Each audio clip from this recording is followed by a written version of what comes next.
여러분 안녕히 주무셨습니까? 우리가 잠든 사이에 어떤 일이 있었을까요? 저희 굿모닝 글로벌과 함께 챙겨보시죠. 자, 미국 증시 마감까지 얼마 남지 않았는데요. 오늘 미국 증시는 3대 지수 모두 하락으로 마감을 하게 될 것 같습니다. 그 낙폭도 상당히 깊습니다. 특히 나스닥 지수의 경우에는 3% 넘는 낙폭을 기록한 채 마감을 하게 될 것 같은데 요즘엔 이제 실적 시즌이죠. 실적을 발표하는 주요 기업들의 이 반응에 따라서 투자의 전반적인 시장 심리가 흔들리고 있습니다.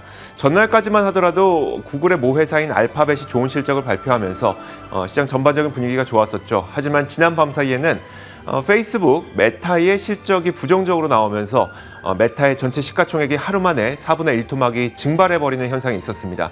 이 때문에 시장 전반적인 분위기도 상당히 안 좋은 것으로 보이는데 자 그러다 보니까 오늘 장 마감된 직후에 발표하게 될 기업들의 실적 발표도 상당히 주목을 끌고 있습니다.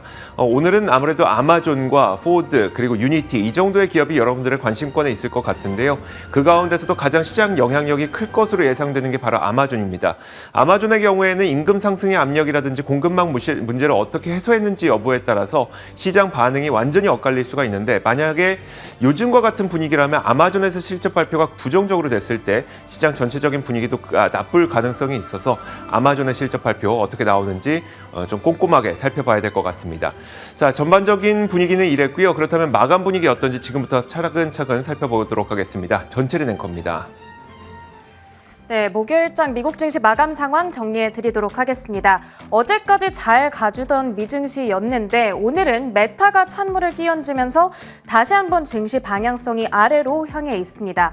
전일은 알파벳 그리고 오늘은 메타 이렇게 미국의 초대형 우량주 두 종목이 어제와 오늘 시장의 분위기를 가름하고 있는데요. 잠시 후에 꼼꼼하게 정리해 드리겠지만 메타 플랫폼스 미국의 시가총액 7위 종목입니다.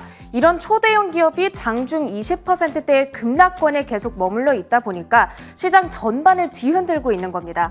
마이크로소프트, 애플 그리고 알파벳의 호실적 덕분에 기술주들의 탄탄한 펀더멘털이 증명이 됐고 다시금 기술주 쪽으로 자금이 유입되는 듯 했지만 메타로 인해서 오늘 그 흐름이 끊기게 된 겁니다. 여타 소셜미디어 관련주들도 그 타격을 입어가고 있습니다. 스냅이 20%대의 급락세 그리고 트위터가 6% 정도의 하락권에서 장중 내내 머물러 있는 상황입니다. 그 밖에 크게 움직이고 있는 종목들을 꼽아보자면 전일 실적을 전했던 스포티파이를 또 꼽아볼 수가 있겠습니다. 실적 결과 이후에 이렇게 또 큰 폭의 급락세를 나타내고 있는데 프리미엄 구독자 성장세가 둔화하고 있다는 실망감이 오늘 주가에 크게 작용하고 있는 것으로 보입니다. 그리고 또 다른 소셜미디어 관련주죠. 핀터레스트 역시도 크게 움직이고 있습니다. 그리고 아마존 오늘 장 마감 이후에 실적 발표를 앞두고 있습니다. 이 장 마감 실적 발표를 앞둔 경계심 그리고 메타의 영향을 받아서 핀터레스트와 아마존 역시도 9와 6% 정도의 급락세를 나타내고 있습니다. 한 가지 지금 기대를 걸고 있는 부분이 그나마 아마존이기는 합니다. 만약 아마존이 장 마감 이후에 기록적인 EPS 그리고 매출을 발표하게 될 경우 시장의 서사가 다시 한번 뒤바뀔 수 있지 않겠냐 이런 기대감도 나오고 있는 상황인데요. 잠시 후에 결과 나오면 함께 확인해 보시면 되겠습니다. 오늘 나온 경제지표도 한 가지 확인해 보겠습니다. 주간 실업보험 청구 건수가 23만 8천 명으로 발표가 되면서 예상보다 소폭 하회하는 수준이었습니다. 그런데 이제 이보다는 이번 주 금요일에 발표되는 비농업 부문 고용보고서에 투자자들의 관심이 쏠리고 있습니다.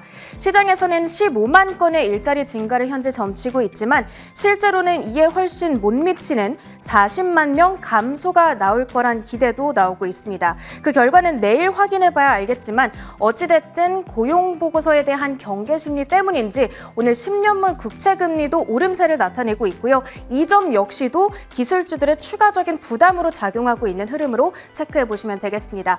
마감 직전 미국 증시 분위기였습니다.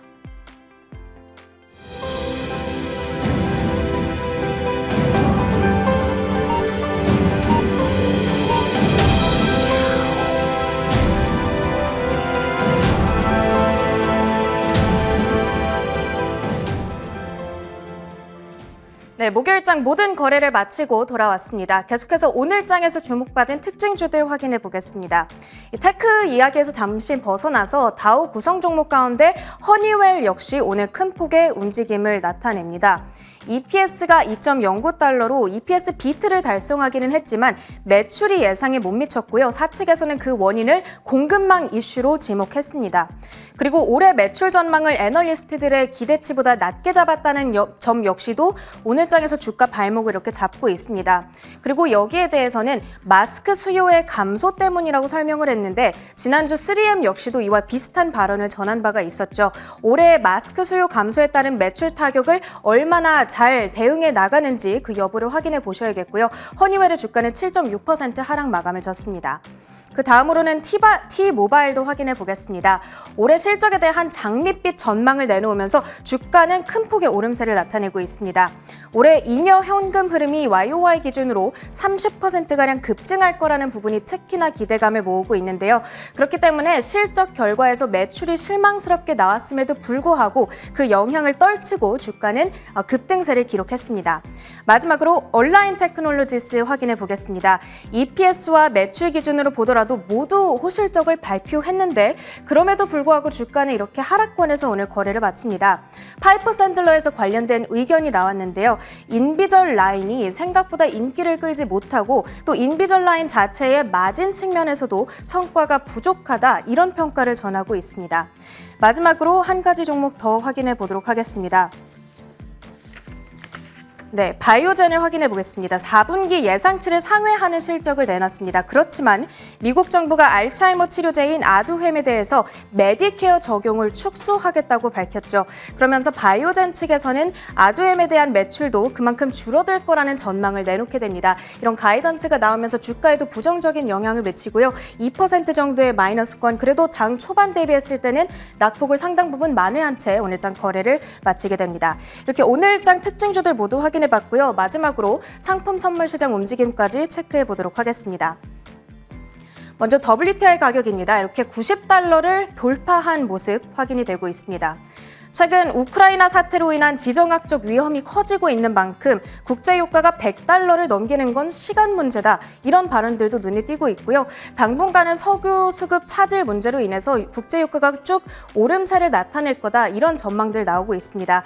그 영향을 받아가면서 어제는 브렌트유, 거기에 이어서 오늘은 WTI 가격이 약 7년 만에 90달러를 이렇게 돌파한 모습 확인이 되고 있습니다. 브렌트유 선물 가격 역시도 장중에 91달러를 돌파하기도 했습니다.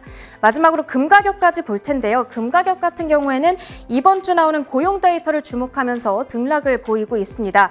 전일 민간 부문 고용이 상당히 실망스럽게 나오면서 달러 가치가 내려가고 금 가격은 7일 내 고점 부근까지 올라갔던 바가 있습니다. 그렇지만 오늘은 다시 달러 가치가 올라가면서 반대로 금 가격은 내려가고 있고요. 내일 나오는 고용 보고서 발표 이후에 다시 한번 방향성을 탐색할 것으로 보입니다. 네, 이렇게 미국 증시 상품 선물 시장 움직임도 확인해봤고요. 마지막으로 지수 종가까지 보겠습니다. 다우지수는 장 막판에 조금 더 낙폭을 키우면서 1.45% 마이너스권 머무르고 있고요. 500포인트 넘는 하락으로 오늘장 거래를 마칠 것으로 보입니다.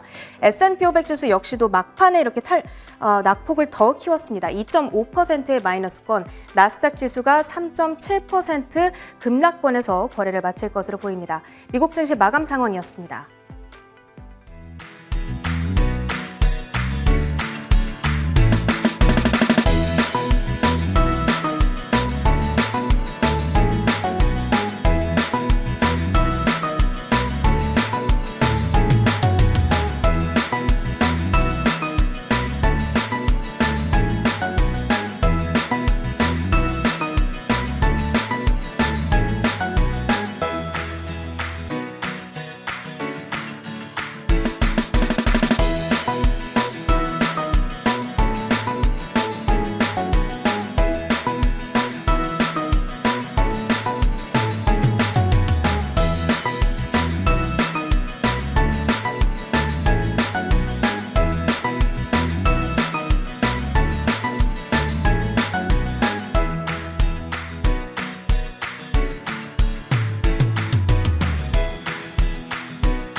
자, 지난 밤사이 미국 시장에서 어떤 일들이 있었는지 하나씩 정리해드리도록 하겠습니다. 애프터마켓이고요. 저희가 매주 금요일 애프터마켓은 앵커들의 이슈픽으로 정리해드리고 있죠. 오늘도 전철인 앵커와 함께하겠습니다. 어서 오세요. 안녕하세요. 네, 안녕하세요.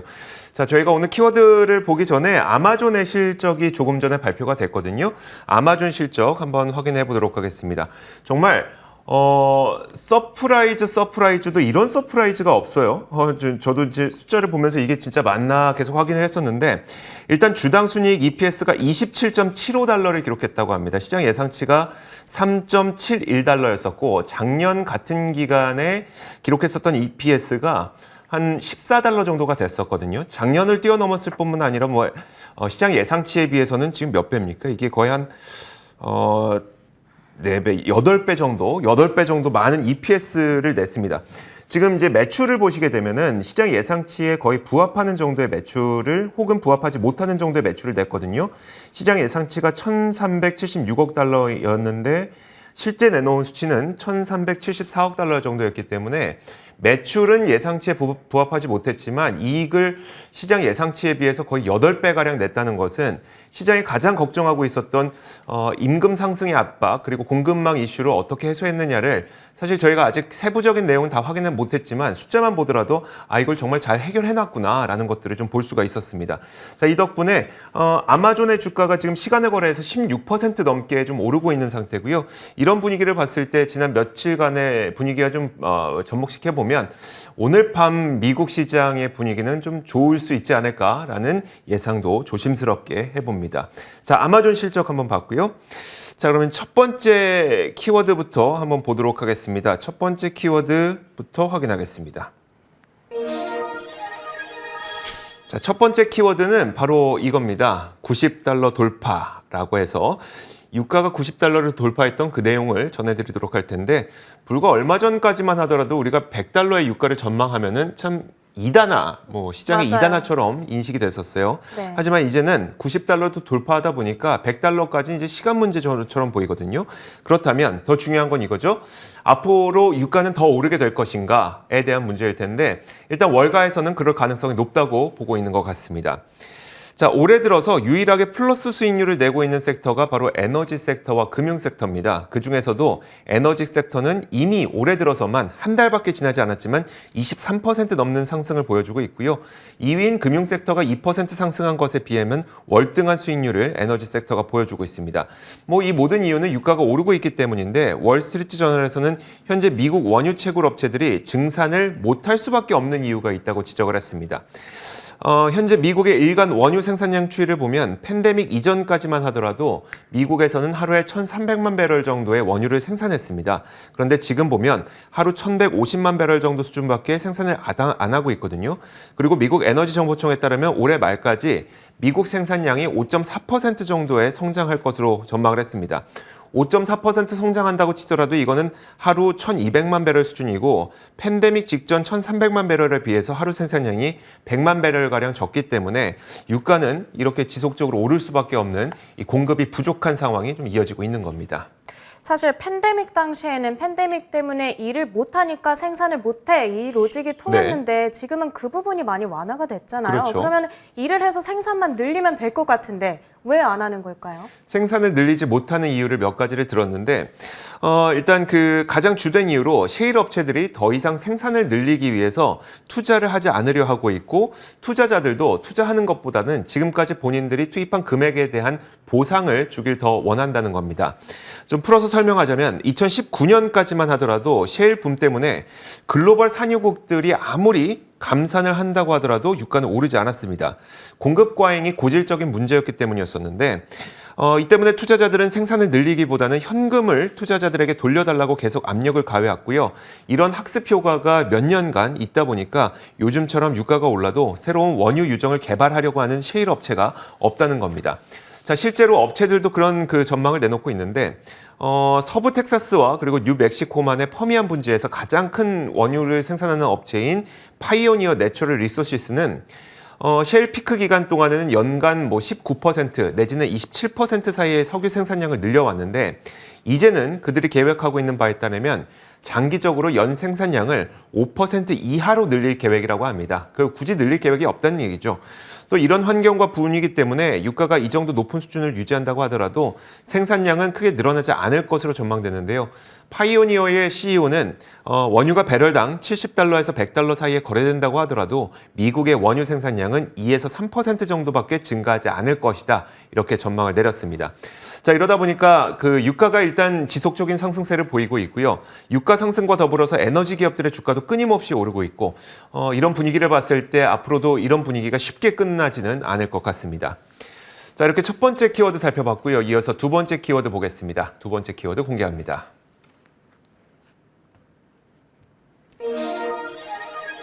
두 번째 키워드는 전체 랭커가 2,300억 달러 증발. 이렇게 했습니다. 아니, 이렇게 허무할 수가 있는 걸까요? 미국의 시가총액 7위 종목이 단 하루 만에 이렇게 큰 폭으로 움직이다니 정말 많이 놀랐습니다. 2,300억 달러면 네. 우리가 1조 달러 돌파하는 게 참 힘들다고 하는데 그중에 거의 한 4분의 1 토막이 하루 만에 증발한 거네요. 그러니까요. 그래서 도대체 페이스북의 실적 결과에서 뭐가 이렇게까지 실망스러웠던 건지, 그리고 이후에 월가에서 어떤 의견들 나오고 있는지 궁금하신 분들 많을 것 같아서 그 내용들 정리해 드리도록 하겠습니다. 이 페이스북의 모 회사 메타가 전일 실적을 공개한 이후에 오늘 정규장에서 20% 넘는 급락세를 기록했습니다. 이 실적 실망의 표면적인 원인으로는 크게 네 가지가 꼽히고 있는데요. 일단은 다음 분기에 대한 매출 가이던스가 생각보다 낮았다는 점, 두 번째로는 애플의 개인정보 보호 정책의 변화, 셋째가 일일 활성 이용자 수의 감소, 그리고 네 번째가 주당 3.67달러라는 실망스러운 EPS, 이 네 가지가 꼽히고 있습니다. 그리고 그 네 가지 중에서도 가장 주된 주가 하락의 원인으로 꼽히고 있는 매출 가이던스를 좀 보자면 300억 달러 이상을 기록할 거라는 애널리스트들의 기대와는 달리 전망 범위를 270억 달러에서 290억 달러로 제시를 했습니다. 이 낮은 매출 전망에 대해서는 사측에서 애플의 개인정보 보호 정책 변화 때문이라고 설명을 했는데요. 아이폰 유저분들이라면 아시겠지만 지난해부터 아이폰 상에서는 내가 허용을 해야지만 앱 개발자가 나의 데이터를 수집할 수 있도록 이 정책의 변화가 한 차례 있었습니다. 그리고 이 변화 때문에 올 한 해에만 100억 달러의 매출 타격을 점치고 있고, 이외에도 인플레이션과 공급난 역시 광고 사업에 타격을 줄 거다라는 사측의 입장이 있었습니다. 그리고 이 밖에 또 하나의 핵심적인 문제는 인스타그램의 릴스와 같이 짧은 동영상 서비스를 사람들이 점점 더 많이 이용하고 있는데, 이는 기존의 뉴스피드보다 수익성이 낮다는 문제가 있고, 또 이런 짧은 동영상을 메인으로 하는 틱톡과의 경쟁이 심화될 수밖에 없다는 점 역시도 문제로 꼽히고 있습니다. 이런 이유들이 부각되면서 오늘 페이스북의 주가가 크게 하락한 겁니다. 알겠습니다. 사실 이제 빅테크 기업들은 단기적으로 한 개 분기 동안 안 좋은 실적을 낸다고 하더라도 월가에서는 긍정적인 의견을 유지하는 경우도 많이 있었거든요. 그렇다면 메타의 경우에는 실적 발표 이후에 이 월가 분위기가 어땠을까요? 여러 가지 상반되는 의견들 나오고 있습니다. 일단 가장 눈에 띄었던 소식 한 가지는 JP모건 측에서 나왔던 투자 의견 하향을 꼽아볼 수 있을 텐데, 오늘 클라이언트 노트에 적힌 내용을 그대로 가지고 왔습니다. 광고 성장세에 급격한 둔화가 나타나고 있는데 그 와중에 돈이 많이 들고 불확실하고 게다가 시간도 오래 걸리는 메타버스 사업에 너무 집중하고 있다, 이런 내용이 담겨 있었습니다. 한마디로 불확실한 쪽을 챙기느라고 확실한 수익이 나오는 쪽을 좀 놓치고 있는 게 아니냐, 이런 지적으로 보시면 될 것 같고요. 더불어서 지금 언급되는 문제들이 단기간에 빠르게 해결될 만한 요소들이 아니다 보니까 향후 몇 달간 페이스북의 주가는 하락하거나 횡보할 수 있겠다고 지적을 한 겁니다. 그러면서 투자 의견도 비중 확대해서 중립으로 하향시키고요. 목표 주가도 기존의 385달러에서 이제는 284달러로 100달러가량 대폭 낮춰잡기도 했습니다.